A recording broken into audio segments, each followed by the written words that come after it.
Hi guys, welcome back to the Boy Bookshelf, and I'm doing Iced by Karen Marie Moning. It is the 6th book in the Fever series. This one's a little different, and because we're starting to get kind of closer to the more present books, I'm going to be kind of toning down the spoilers a little bit. So this book came about as just a fever novel, completely different than the Michaela Lane novels, or the Fever series 1 through 5. So this one takes place, the day after the events of Shadow Fever, and with a different point of view. So Danny's the one talking in this one. This is Danny's story, and the very first time I read it, I wasn't 100% sure how I felt about it. It didn't really, it wasn't that I didn't like it, I did, but I didn't really care much for Danny.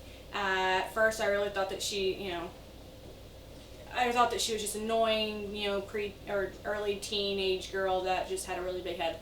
And now, I adore her. I love her. She's probably one of my favorite, at top 3 or top 5 characters in this series that I love. And I was so happy when I started rereading it. It's like, oh yes, I get to go through Ice and really enjoy Danny.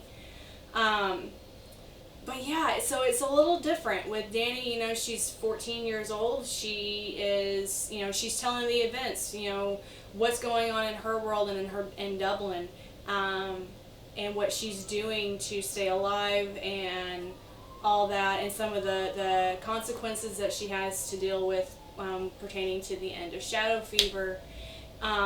So it's really cool, and I love it.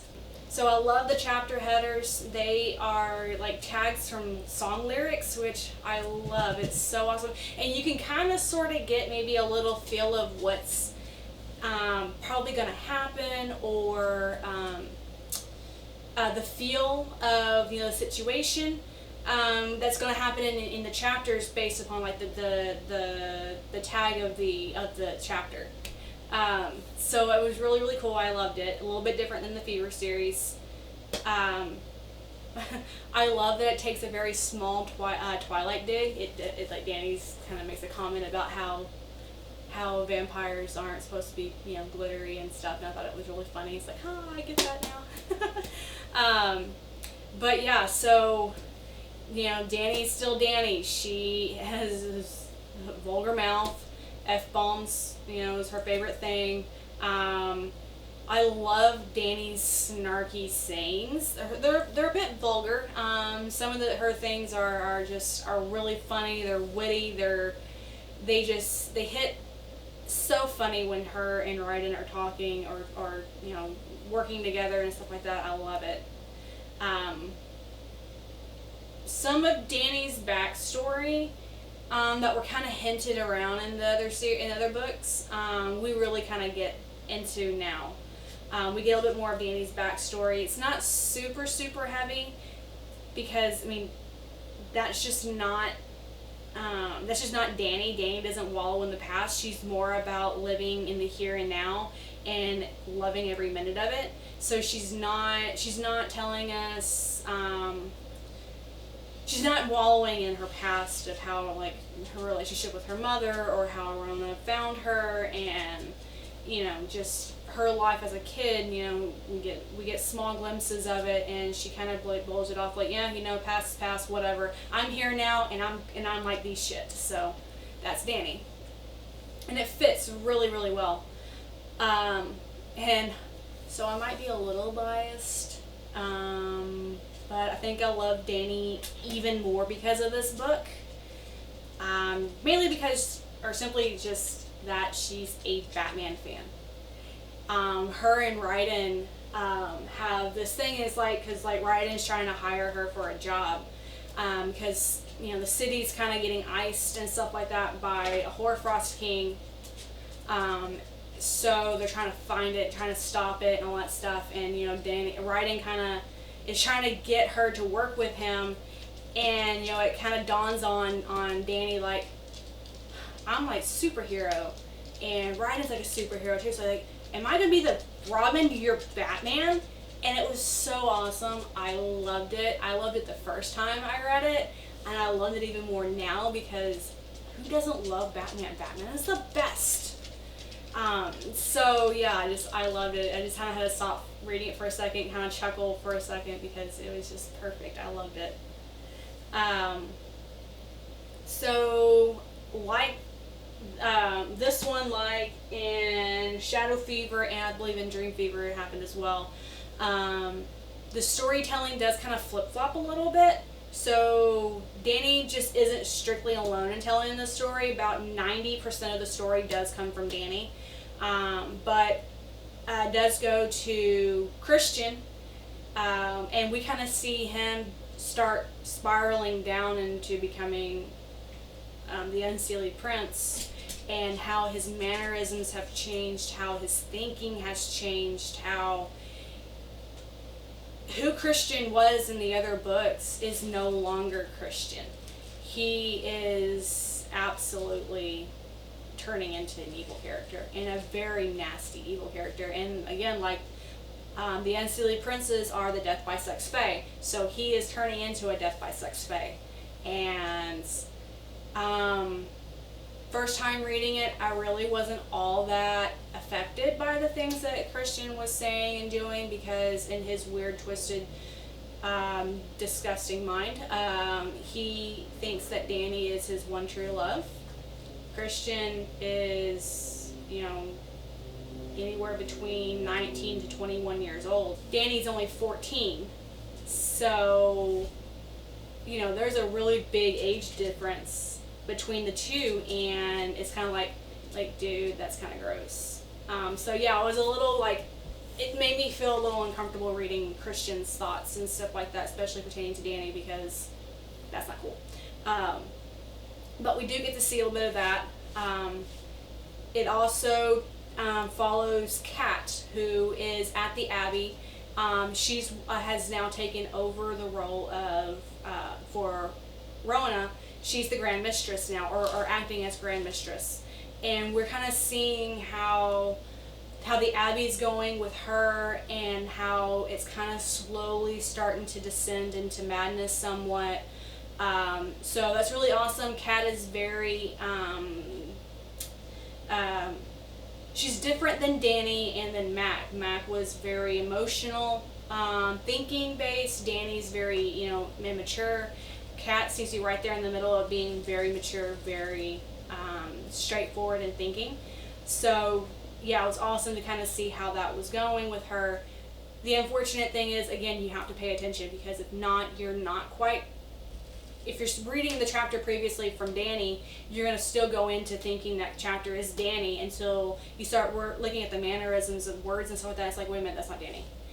So you have to go back through and reread it, or at least I did, and put it in with the correct voice in your head for that character. So yeah, again, I wish there was titles or whatnot saying, hey, we're following Christian, or hey, this is Kat, hey, we're back to Danny.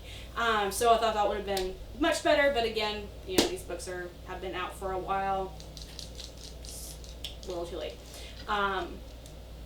So the foreshadowing in this book, just like the other ones, have been super strong. I was able to pick out, you know, the things that were going to happen. Again, the last time I read this book, it was in like 2014. 2014, and it was, it was about a year, about this time, 2014. So it's been a minute. But yeah, you know, I didn't quite remember a whole bunch, so the foreshadowing definitely helped jog my memory some. And so, like, here's one little, like, bad thing that I kind of have to say about it. So, and understandably, because, you know, this is a book, Danny, when she's talking, she, again, like I said, she's very immature. And she's a 14-year-old. She thinks like a 14-year-old. But not your average 14-year-old. She thinks like, you know, she has that invincibility thought on her. She, you know, has a very big head. She doesn't quite think that nothing can touch her. And she falls into that thinking a lot. But during a lot of the dialogue, when it's just her and her thinking, or it's she's describing something, the dialogue doesn't quite doesn't quite match her. It honestly sounds like she is older. I mean, I did have a lot of times where I was forgetting that she was 14 years old. A lot of the writing kind of matched that of like maybe a 16 or 17-year-old and not a 14-year-old. But, you know, that is kind of just like one thing that is like, you know, the dialogue probably could have matched, but then what kind of quality book would it have been? This time around, I was able to enjoy Ryodan and Danny's relationship a bit more. Ryodan doesn't... Between Ryodan and Christian, Ryodan I feel like is the safer bet with Danny, meaning that, you know, Christian had made it very clear of how his feelings were for Danny. Ryodan, at least to me, I didn't quite get that. You know, this man is like a million years old. But that the relationship that Ryodan and Danny had, I loved. It was very much like Batman and Robin.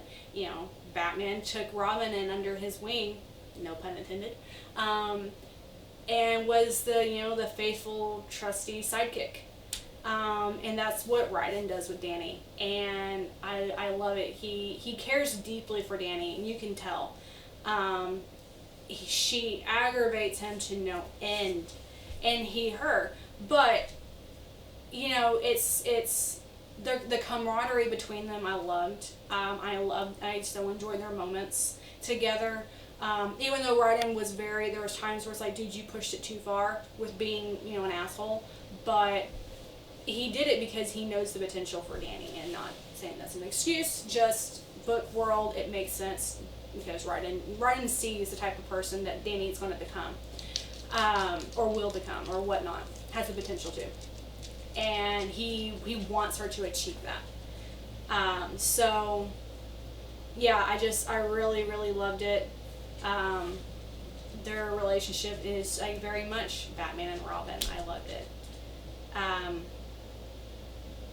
I think maybe that was really the only, back to my one and only real bad thing was that sometimes the dialogue didn't sit, it didn't fit somewhat sometimes, you know. Sometimes, like I said, I mean, you kind of think that Danny is 16 years old and she really is 14 and very immature, and is just kind of sort of thinking about guys, but she super has a plan to lose her virginity, and she totally wants control over that, and she's kind of fantasizing about that like a 14-year-old. But you know, she's a total badass, and I love her. I loved this book. I loved her passion for life, and she isn't one to waste not 1 second on the could haves or would haves or the what ifs and what happens if this, you know. It's just Danny's amazing. I loved her. I loved this book because of her. She brought something so awesome to this whole storyline, this whole series. So yeah, she's made it worth it. It does kind of end a bit on a cliffhanger, just a little bit. So it's kind of like we get to the end of that page, it's kind of like, oh shit.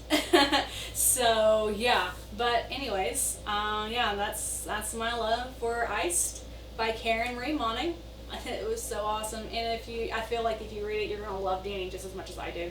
She's such an awesome character, and the events that are happening in Dublin and all that stuff is truly remarkable. It's something completely different than what we've been dealing with in the Fever series, or the first half of the Fever series. And yeah, to see the world through Danny's eyes is just amazing. So yeah, totally check this out. You'll love it. You won't be disappointed. But that's Iced by Karen Marie Moning. You can get it at, half price bookstores. I think this is where I got my copy.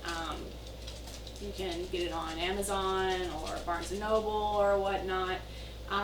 But yeah, so go ahead and give us a thumbs up, subscribe, comment. I want to know if you've read this and how much you like it or don't like it or whatnot. I want to talk about it. But yeah, so we'll see you next time. Bye.